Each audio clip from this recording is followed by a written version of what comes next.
Big Boss Jock signing on. Here on the mighty 750. Continuing with the theme. As I mentioned in the other clips, I'm implanted with a Stimoceiver. I wrote much of my history, expressing myself through poetry. This next one's entitled Senorita, Nicaragua. Hitchhiking, Dan and I, let's take a dive, going back to 95. Just gave a high five, saying hi to that Martita, sitting on the floor, bus station Managua, passing through Nicaragua. Was about midnight, feeling a little uptight. Sentiendo las almas, thumbing to California. Me and Danny McGee, cousin Dan Evans and me, feeling the heebie-jeebies. Sentiendo las almas, they were amongst us. Las almas sueltas. Los desaparecidos, no solamente sandinistas, también habían contras, como ese papa, father of that Martita, wandering the station during another intermission. Mama working that booty thumping honey. 6-year-old Martita, charlando avec moi, sus choses. Por example, ayant vivant en une maison, having a casona, mansion in California.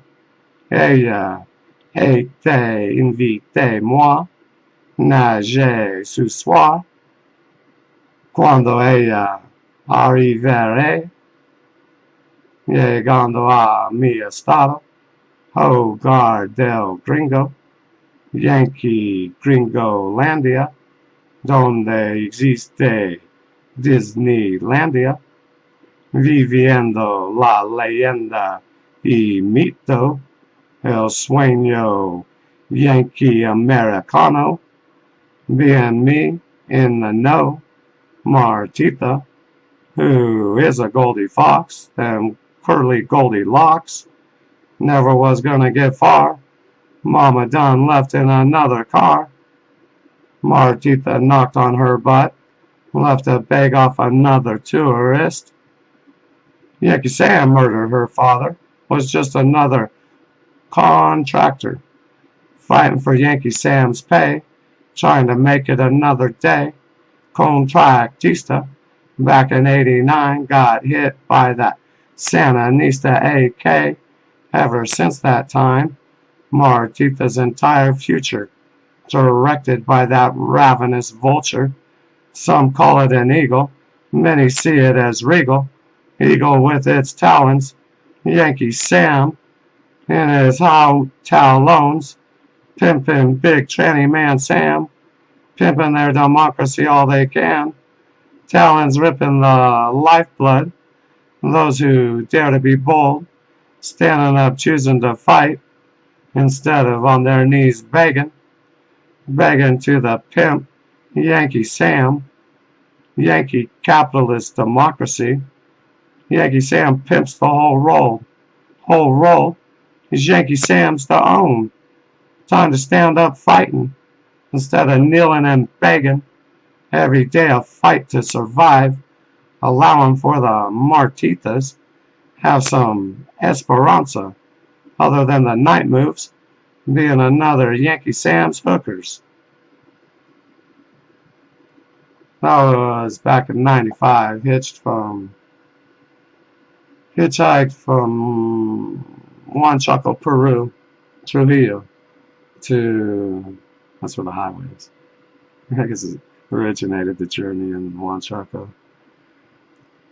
Hitchhiked to California, Yerba Buena crossing. Only made it to Culiacan though. Dad bought me a bus ticket. I had been riding the trains. Didn't have any money. Went through with $5. Dan, cousin Dan, made it to Tapachula, and his mom flew him back home. And I needed to still cross Mexico, and that's not exactly close when one is standing in Tapachula. Continuing with the poems, it's a true story. Being in the bus station around midnight.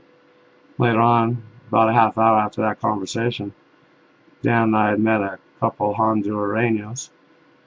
Dan panhandled on the borders. Deal was, if it was in English, he did the hustle. If it was in Castellano, it was my job, the hustle. Meaning, yeah, every border, there's a tax to pay almost at every border. A traveler needs to have either $300 on them or $400, an ongoing ticket, so that they have enough money while they're in the country to spend. That's the $300 or $400 depending on which country. Every border I need to get our way through those borders. In the nights, we lived among the people. We didn't live with the tourists. So whenever there was a tourist, European, Yankee American, Dan would approach them. Panhandle. And we got enough money to ride the bus to Managua from the border with Costa Rica. We met a couple Hondureños. And they told us about a good place to sleep was at the hospital. There was some grass near the guard station, and people, ladrones, rateros, they don't really go near there because of the guard station. So we walked over there and stayed the night in Managua at the hospital next in the grass towards the bush. This next poem, it's entitled False Flag. Underwear bomber, hebdo gunner, more than just roommates, both MK Ultra candidates, followers of the same guru. Je ne suis pas Charlie. Always a catchphrase. Another slogan by the Yankee CIA. A million came together in unity. People tired of the killing, oblivious event was orchestrated, that they were being manipulated. For peace, they were out rallying. World leaders, except Sam, gathered in a large group, and they all stayed. Jews against had been discriminated. Netanyahu out front with the snapshot. Print cartoons about Jews. Holocaust, try to investigate. Judaism or Jews, try to defamate. Hate crimes in a lawsuit will ensue. Putting things into review. Cartoons based on hate.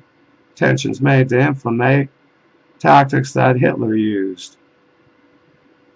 Time for y'all to choose which side you're gonna take, not much time to waste. Already a lit is the fuse. Bush declared new world order, Bilderberg and the family estates.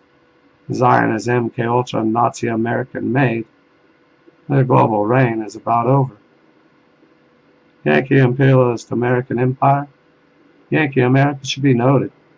Informed that it's about to explode. Yankee America is about to be lit a blaze of fire. And that's the end of the poem then. And I'd like to mention I wrote this over a year ago. It was obvious what was on the way. These riots, from the time Barry took office, the very moment, 8 years ago, nearly 8 years ago. It became a civil rights victory instead of a person's house payment getting paid and the economy improving. It was all by design.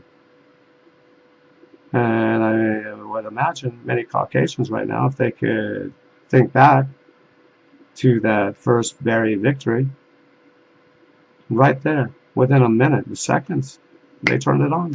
Yankee Sam and the media machine. Civil rights victory.